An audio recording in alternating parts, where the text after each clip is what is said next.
The dryer lied to me. Yeah, I know. But anyway, we have a basement now. Squeeze! So, it took me a moment to, run downstairs, check on it, find a damp sock, and realize I could come right back up. Grabbed myself another water bottle. Grabbed Red for our water bottle. We are good to go.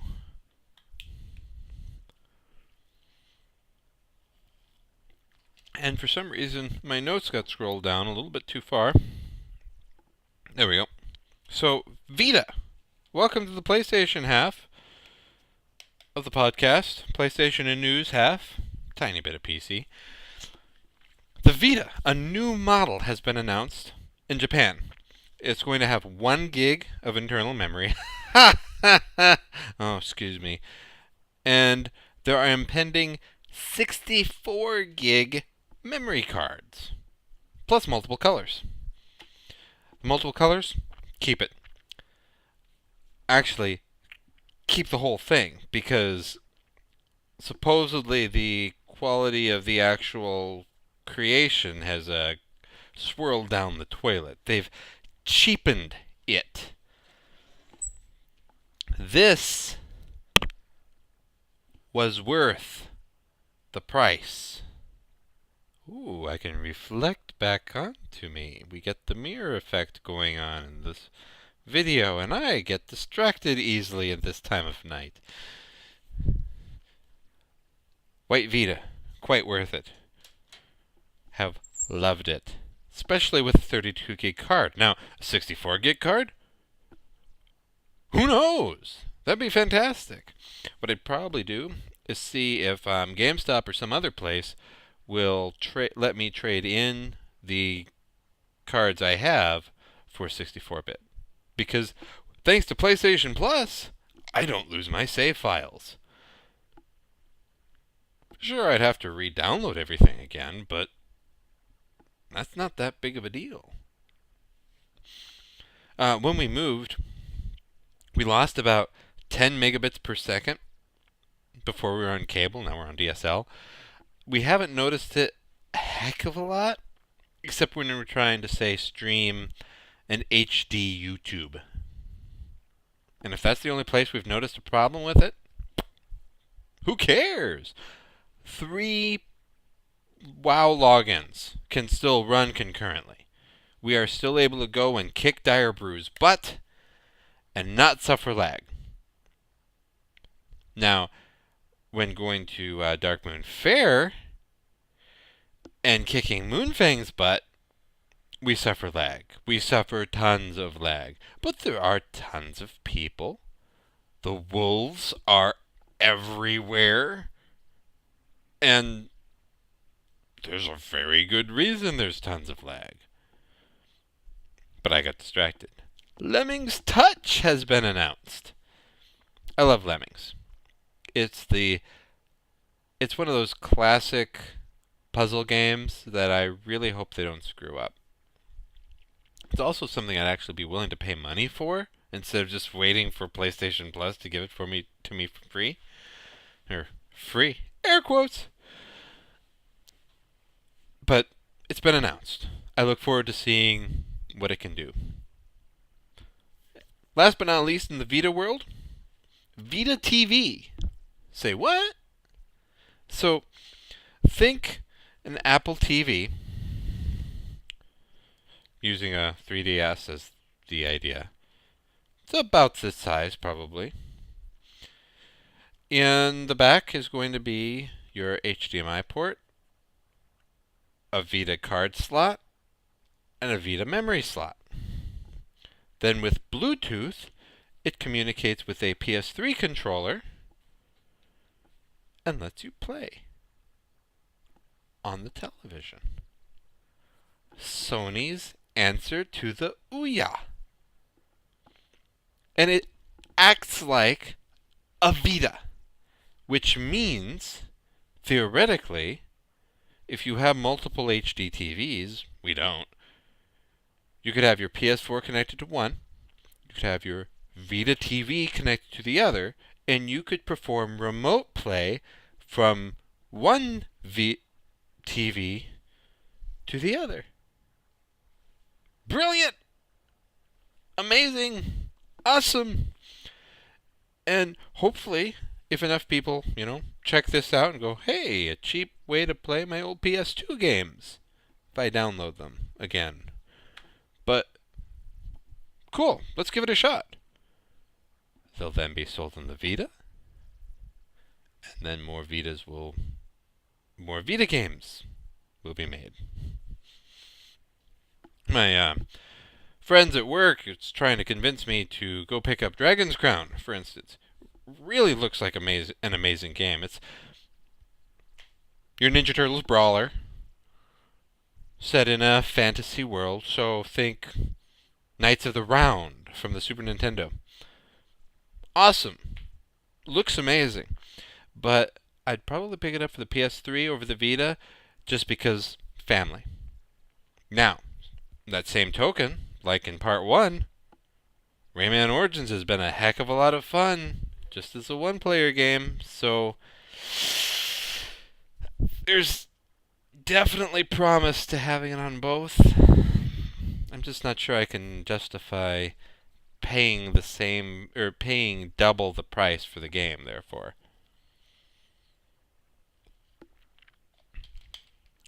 Final Fantasy 13.3, the opening cinematic has been released.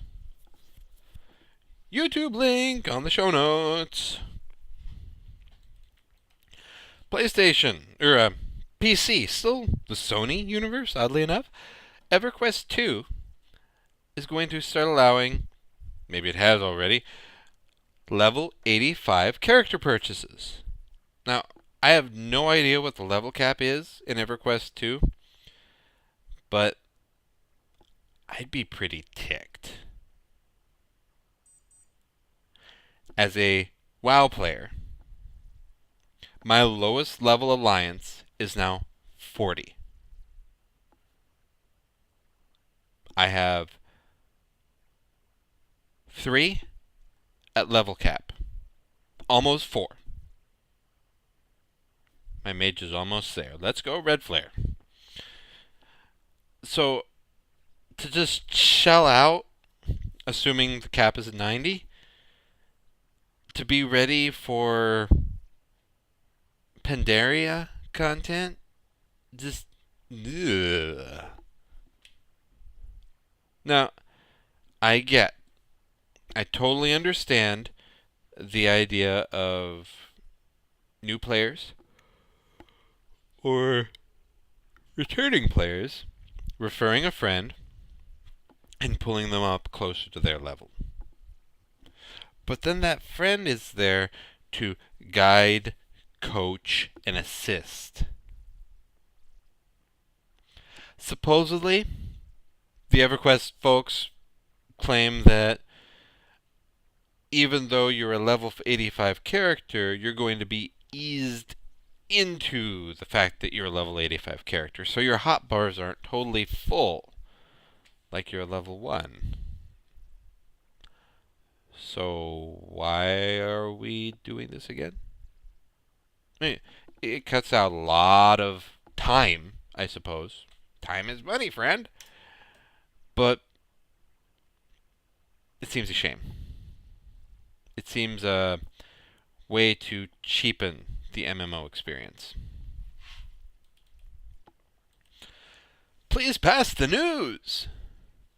NSA has been busy this last month.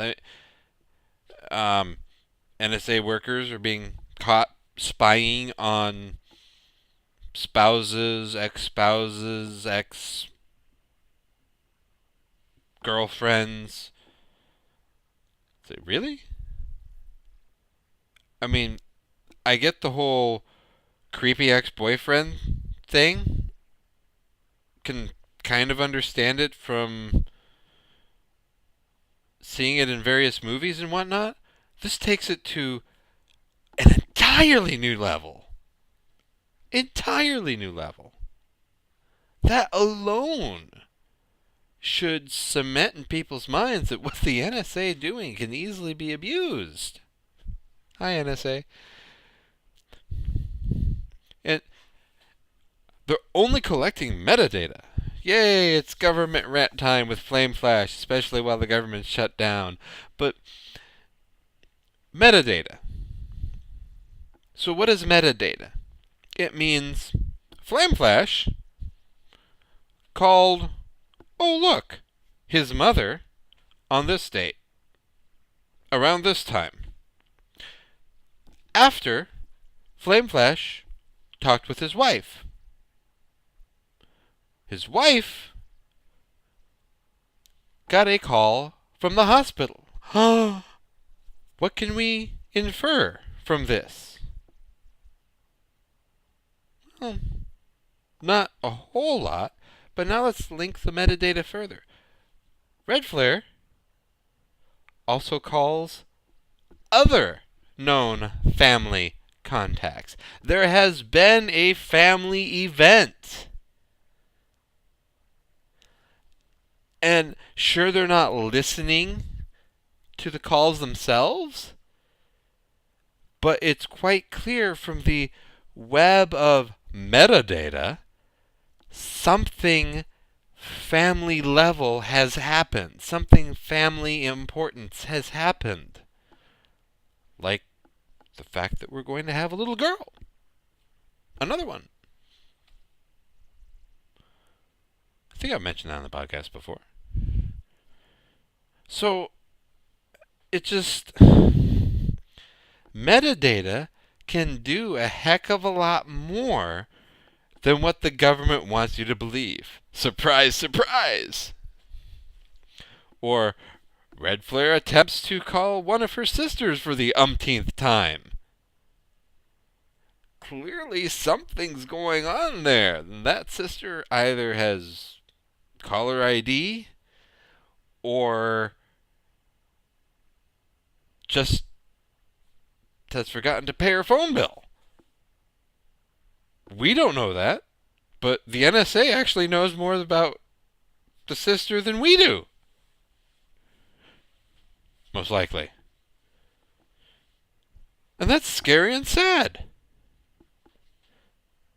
Metadata.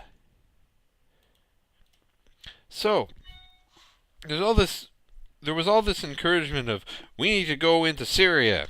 Do you know CNN got caught staging some serious segments? Yeah, there's that. So the American public are being betrayed by the First Amendment, by the freedom of the press. The press are making things up in service to the government's agenda. Independent journalism. Independent commentary. Can't really call myself a journalist. I'm more of a commentator. That is where you at least get the honestly biased information. I'm biased. I know it. But it's honest. It's not misleading. You know you're getting Flame Flash. I don't have the resources to stage a Syrian citizen saying, please come invade us, please. I don't have it. Here's a funny one. Well, not funny, haha, but a teen is arrested at Goodwill. You know, the Goodwill line of stores. Why? For offering 50% discounts to the most unable to pay customers. So, let me get this straight. Goodwill. It's a charitable organization. It takes your donations and resells them to fund charitable works within the community. Right? Is that the point? And yet they get this teen arrested, potentially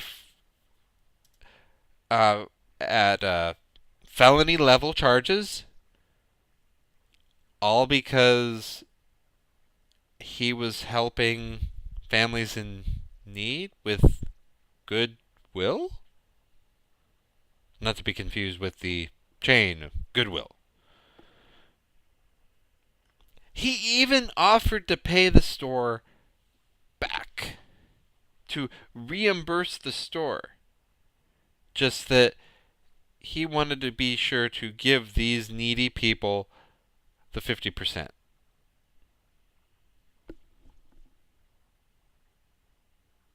I'm at a loss as to what was actually wrong in this picture.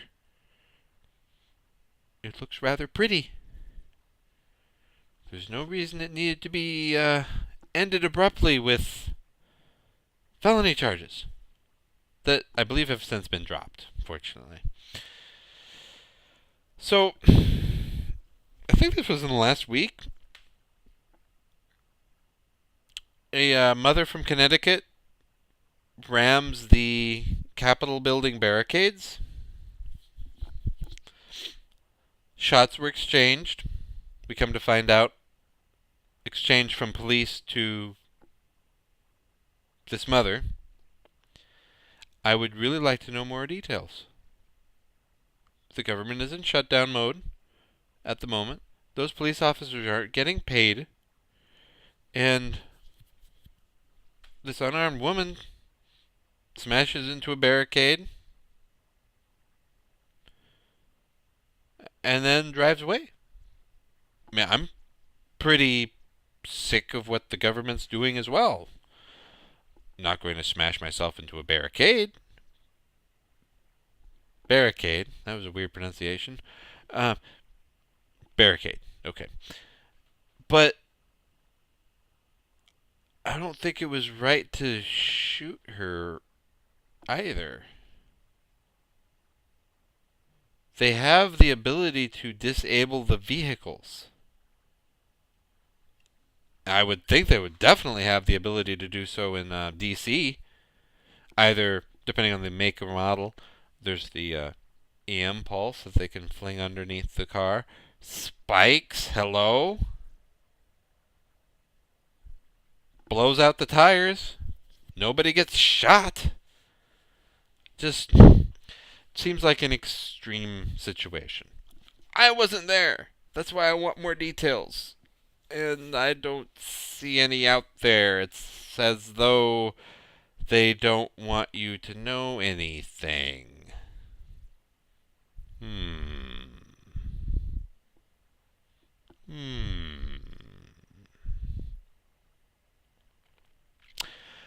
So, let's transition, oddly enough, from that to the fact that Captain America 2 is going to have Black Widow in it. Cool. Red Flare's a little dismayed at the possibility of a Black Widow being the love interest, but she was in the comics. They're probably going to go with that. Speaking of media, journalism, shield laws, and whatnot, I'm not shielded. I don't have a shield. I do not have my Captain America shield. Because I have to be working for a legitimate organization? What about my other First Amendment rights? You know, freedom of speech? There's a novel idea. Bill of Rights! Brilliant! Let's actually respect it for once.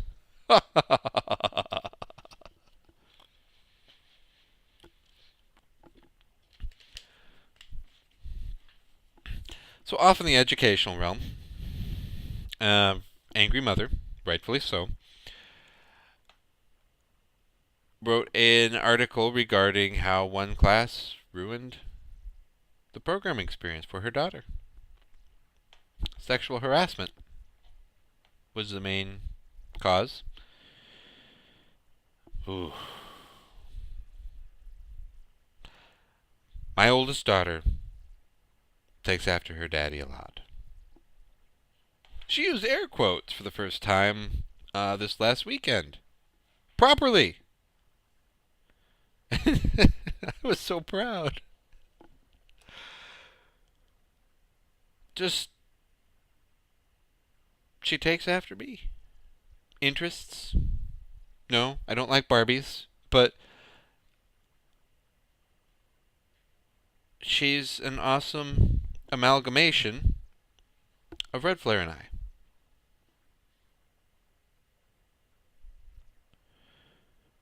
The oldest? He's awesome too. Don't get me wrong. But I'm thinking about the world that she is walking into. The geek world that my oldest son is not going to have a problem from within.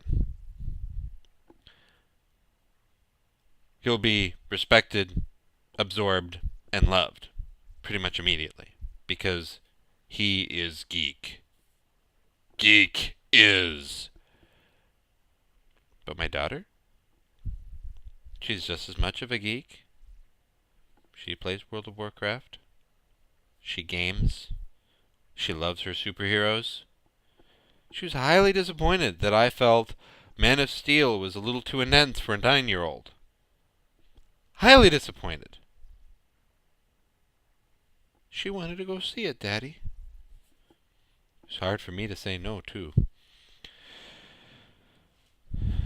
But I worry about that. She has that gentle spirit, as does the older son,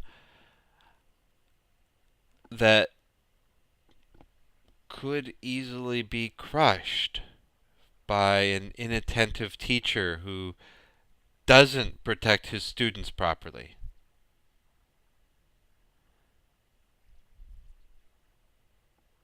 But then will they be there?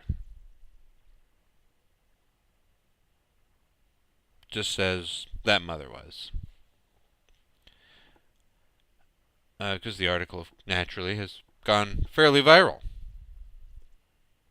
We're going to leave on a higher note, on a more amusing note. The iPhone 5S and 5C came out. On the 5S, we have a fingerprint biometric scanner. So, let's see, a week, approximately, maybe a little less, maybe a little more. And hackers figured out how to spoof it. That fast. So, if you were thinking about trusting your biometric fingerprint scanner, don't. Just don't. Use the code. I mean, if anybody wants to get into your phone, they're going to get into your phone. They'll figure out a way. But the biometric finger feedback, not the way to shield your data.